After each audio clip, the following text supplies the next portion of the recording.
You found it. Your home for the best content on your favorite team, the Fighting Tigers of LSU. Do us a favor, subscribe to the channel, leave your comments below, and be sure to smash that like button.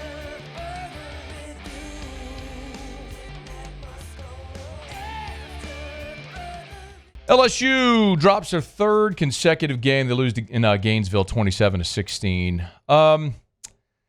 I can handle the disappointment of losing. Everybody loses. Georgia's lost twice this year. Bama's lost twice. Ohio State's lost. Everybody loses. But how you've lost the last three games, that's the thing that's concerning. Rewind it with me. Hop in the DeLorean, get that thing up to 88. You lose to Texas A&M in a game where you're leading by double digits in the third quarter, and afterwards your senior linebacker admits you didn't prepare for Marcel Reed. That's a problem.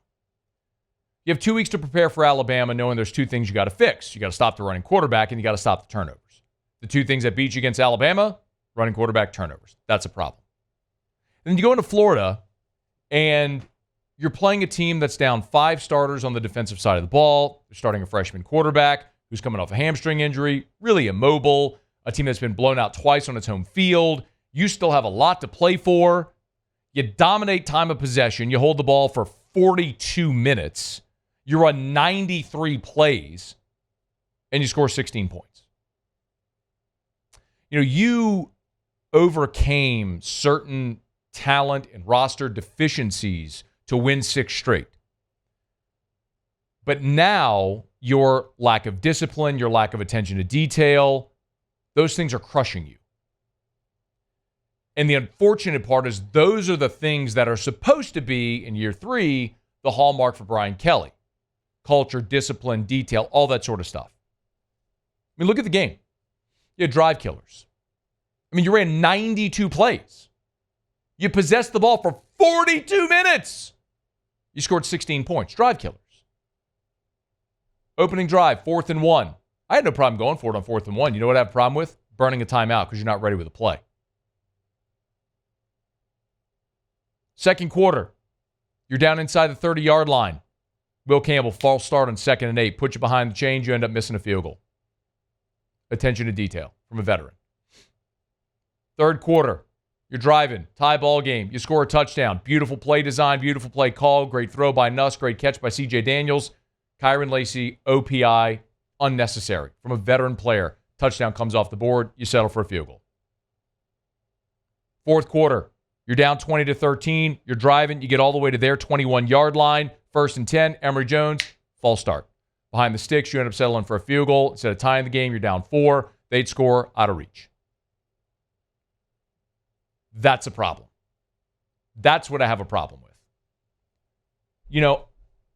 The team discipline thing is something we got to talk about. I know a lot of fans have focused on, y'all sent it to me on Twitter a million times, the Kyron Lacy coming off the field and yelling at Brian Kelly, or Kelly getting in Chris Hilton's face. I don't care about either of those, not one bit. Remember earlier this year, there was a Chiefs game where Travis Kelce comes off the field and he is yelling at Andy Reid. He chest bumped him, almost knocked him down. You remember what I'm talking about? Nobody's asking questions about culture in Kansas City. Football is emotional. Sports are emotional. You're in the middle of a game. It's heated. It's giant humans slamming into each other for 3.5 hours. There's testosterone and bravado and sweat and people are hurt. Yes, people get pissed off. People yell. It happens. Ask anyone in this room right now. There's times we get a break, I yell.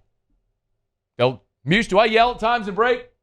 Do I? Yes. Yeah, do I? Paul, do I yell at times? Are we in an intense live moment here? Very much so. If people had a camera during the break, would people look at me and go, geez, what a giant a-hole?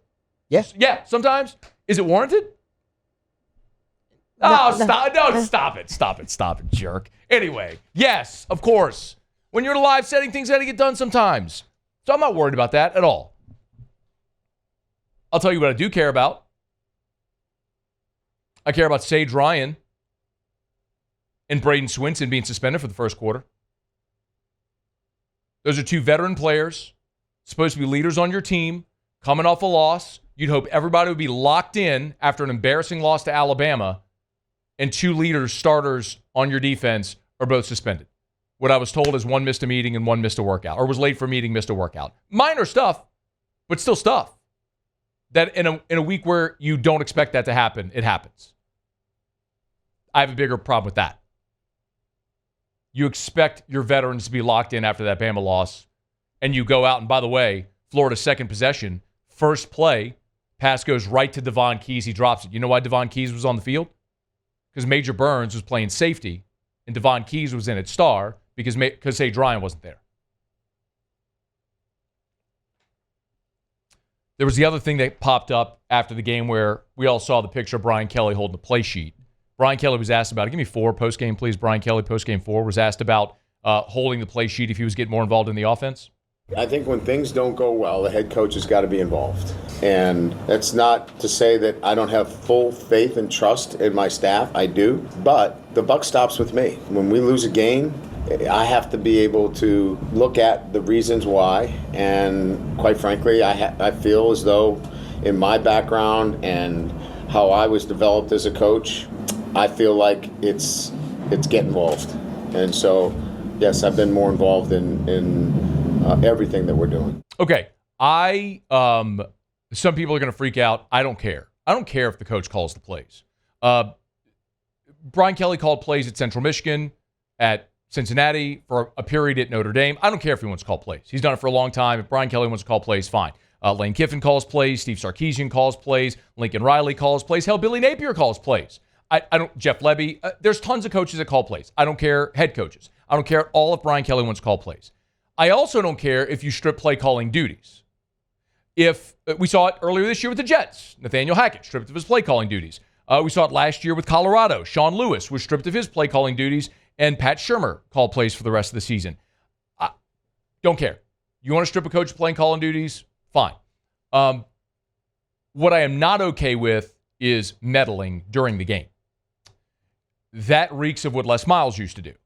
And the reason I have a problem with that component of it, it's like the analogy I would give, it's like a painter or a conductor in a symphony. If a painter is sitting there with a canvas, they have in their mind's eye an idea of what they want to bring to life on this canvas. Same thing with a play caller. Sometimes you call something in the first quarter to come back to something in the third quarter. Let's imagine you're painting and then all of a sudden someone walks up with a brush and just starts painting on the top right corner. Well, it just disrupts your flow and your rhythm and what you were trying to bring to life. So I have a problem with meddling. And I did ask Brian Kelly about that as well on Monday. And he acknowledged that he gets involved and that he and Joe Sloan, both their headsets are in Garrett Nussmeier's ears. So now you have a quarterback that's struggling a bit, that's trying desperately not to make mistakes, and now he's hearing 2 voices in his helmet, maybe overriding plays. Like, this is not a... You want to know why it looks disjointed offensively? That's why.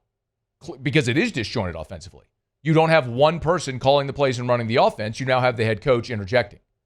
And that, when you're doing your job and someone's looking over your shoulder, it's impossible to do your job. So again, I don't care if Brian Kelly wants to call the plays. I don't care if he wants to strip Joe Sloan of the play calling duties, call him himself, or promote someone else. I don't care. What I got a problem with is the whole meddling thing in game. That's how you end up in a situation on 4th and 1 where you can't get the play call to the line and run. You have to call a timeout. You let the defense set and get ready for everything you're going to do, and you get thrown for a loss. It's a disjointed operation. It looks disjointed. It is. That's how you end up running 92 plays and you score 16 points because you're not fluid. That's got to change. You know, a lot of people are curious about the culture right now. We'll find out over the next 2 weeks. The reality is nobody was questioning culture when you had won 6 in a row, when you had beaten Ole Miss, when you're up double digits in the third quarter against Texas A&M in a battle of the only undefeated teams left in the conference, when you were projected in everybody's playoff. Nobody was questioning it then. When you're blowing out Arkansas on the road, when they're coming off a bye, nobody was questioning culture. So what I would tell you is, if you're upset today, you should be. It's been a long time since LSU won a game. You haven't won since you beat Arkansas. Because you lost to A&M, you had a bye, you lost to Bama, you lost to Florida. It's 4 weeks. It's been a month since you won a game. That sucks. Around here, you're not used to that. First time LSU's lost 3 straight since 2021. So I'm not telling you to be happy. Don't ever lower your standard. When you lower your standard, that's how complacency sets in. That's when you stop holding your program to a certain standard, is when you let complacency and a lot of these things in culture erode, and that's how you find yourself in the position you were in when you had to hire Brian Kelly. So don't ever lower your standard. What I will say is, be mad about this and hold everyone accountable for what's happening. Also understand, if you're going to judge someone, a coach, a player, whatever, you have to judge the entire body of work. And there's been a lot of good. You did have back-to-back 10-win seasons. You did win the West year one. You did beat Alabama. You did have a Heisman Trophy winner. You did win 6 straight this year. You did beat Ole Miss, who looks pretty good, don't they?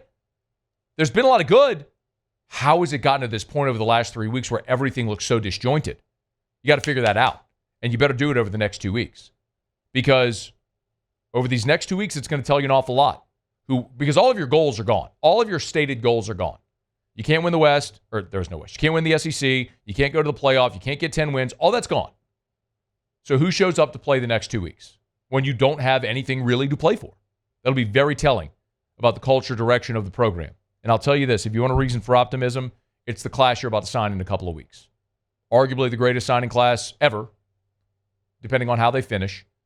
The 26 crop in Louisiana is huge. I know everybody gets sick of hearing recruiting in the future and what's next. I get it. You should be. You need to see results. The question is, how patient are you willing to be? It's going to be a huge month ahead. How you finish over these next 2 weeks? How do you finish this 2024 signing class? How active are you in the first portal cycle where you better be a spender because you weren't a year ago? And it backed you into a corner in the second portal cycle. Be very telling, not only about the immediate future, but the long-term future of LSU. Tigers lose their third straight, 27-16. 5-game winning streak over Florida is toast. Old Sunbelt Billy nipped you. Find out how they respond these next 2 weeks.